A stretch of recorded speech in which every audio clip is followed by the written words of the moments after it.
I actually considered applying to be a janitor just to get my resume on a hiring manager's desk.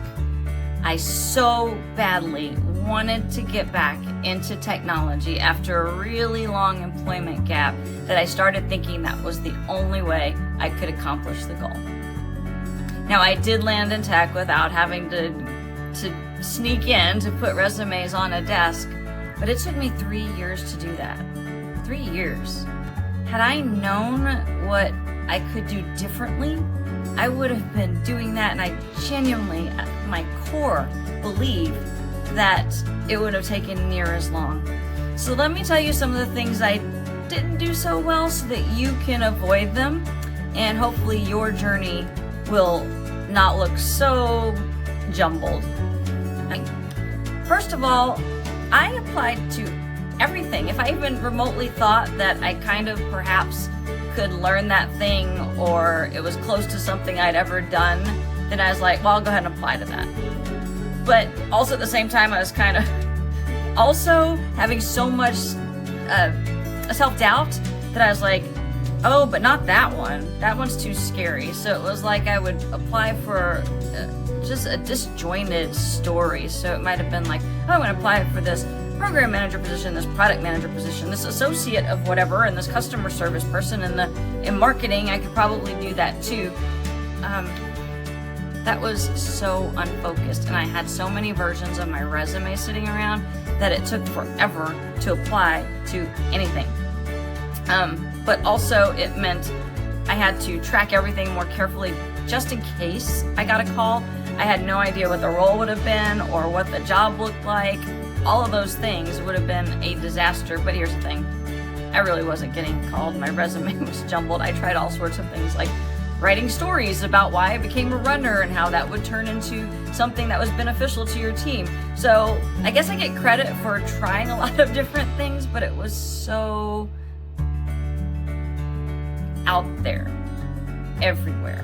So now I really help people do something that I call declare a major, and it's something that I teach a very specific method, and it really helped me. And when I saw it, it was just like, oh, whoa, that's it. That's the thing that will help. And I was able to say, I'm going for this role. And the thing is, if you do that and you decide, maybe I'm not going to get a role here, it's been 3-4 months and I'm not getting any traction, it might be that you just need to adjust just a little bit, just a tiny bit. And again, I will go over that in a future video. Next, I was on LinkedIn, but I did not see its value even a little bit, other than watching other people succeed. And I put in my head the script, well, Jacqueline, you're just an at-home mom. Goodness, you were just a personal trainer, you were just a cake decorator, you were just this, you were just this, but never did I give myself credit for or what I should say, what value I could bring to the platform. So I would look at other people and say, wow, they're successful. Oh, that person got a job. Oh, that person got a promotion. I don't even know who that person is. I can't reach out to them. I don't know what to say. I just really didn't think I had a lot of value to add to the platform, so it let me become an observer of other people instead of an active participant.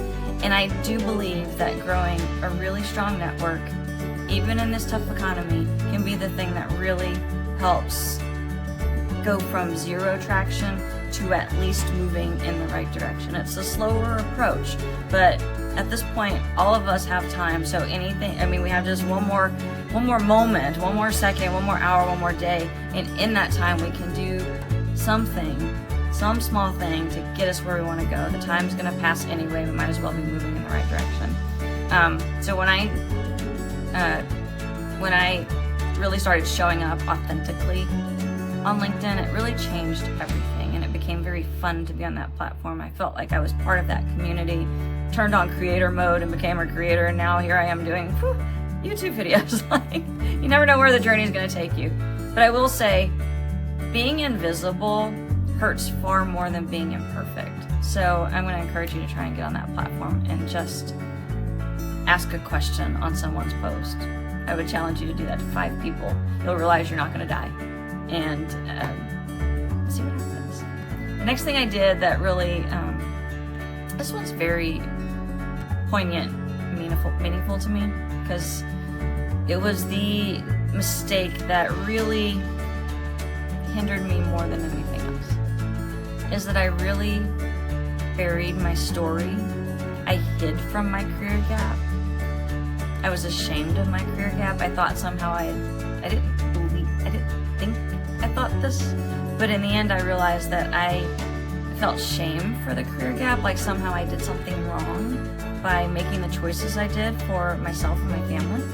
And I think that it was because I let society and other people define what is value. And often we see, getting a career advancement and doing all these, getting all the promotions and all those things, that's valuable. But being up in the middle of the night with a kid crying, it felt less valued.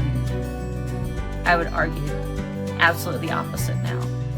But what really mattered is when I took the time to really think about why I was coming back to work, why it mattered to me. But then more than that, I fell in love with my career gap.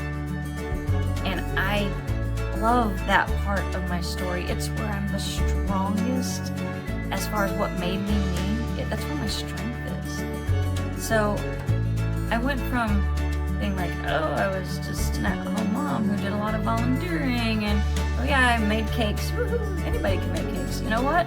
Not everybody can make a cake.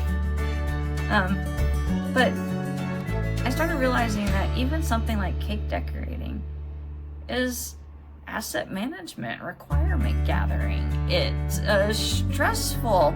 You have a deadline. You need to know exactly when to bake a thing just to have it delivered. And then I won't even get into the deep breathing exercises that driving a cake from one point to another can bring.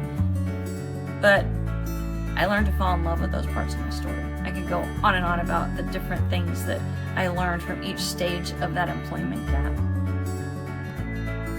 But it made me who I am. My story is one of my biggest strengths. And the thing I like to tell people is you're the only you that will ever be here in history.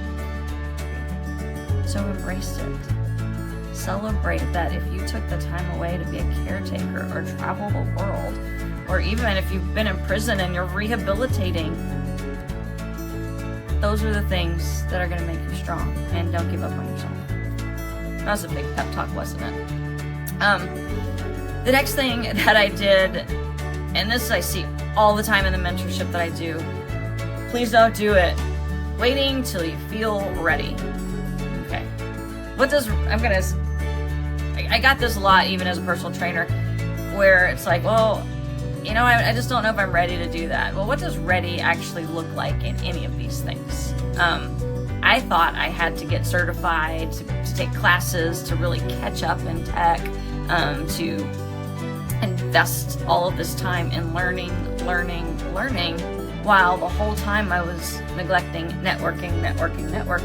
I was neglecting other parts of the journey because I thought it was kind of systematic, a staged approach is first I get the education, then I build the resume, and then I start the networking, and then I interview. It's not like that. It's like spaghetti, and you should do it all at the same time. You're getting your education, good, network.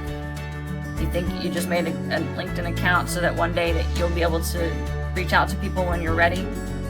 You need to do something bold today, okay?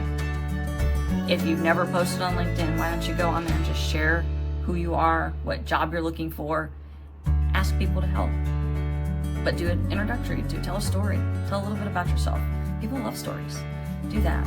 If you've never reached out to somebody on the platform, you never tried networking, just politely reach out to somebody. I saw your post, it was really fantastic. I would love to be part of your network. I would love to support your content.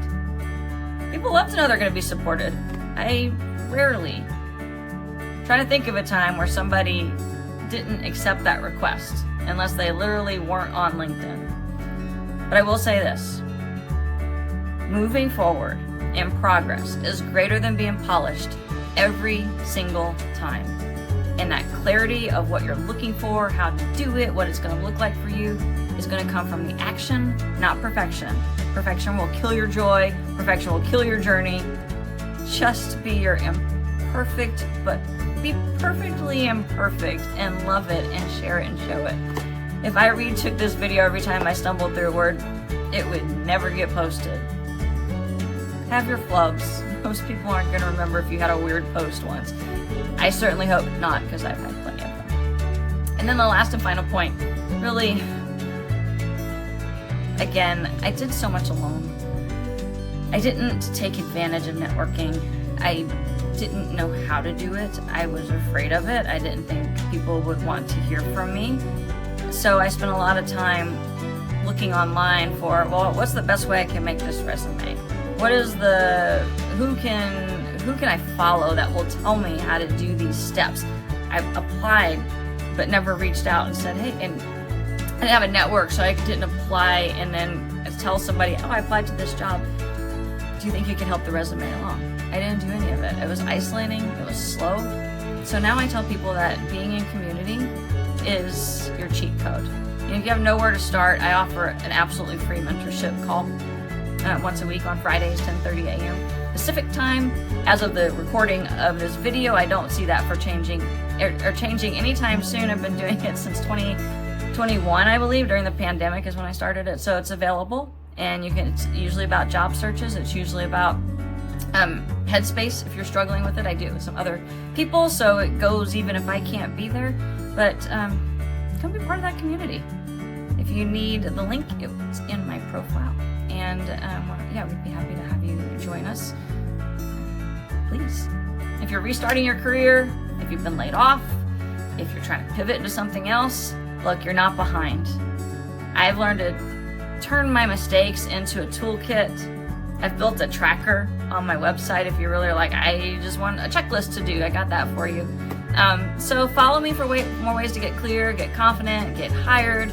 Let's track things together, build things together, and just thrive in life. So yeah, thanks for watching.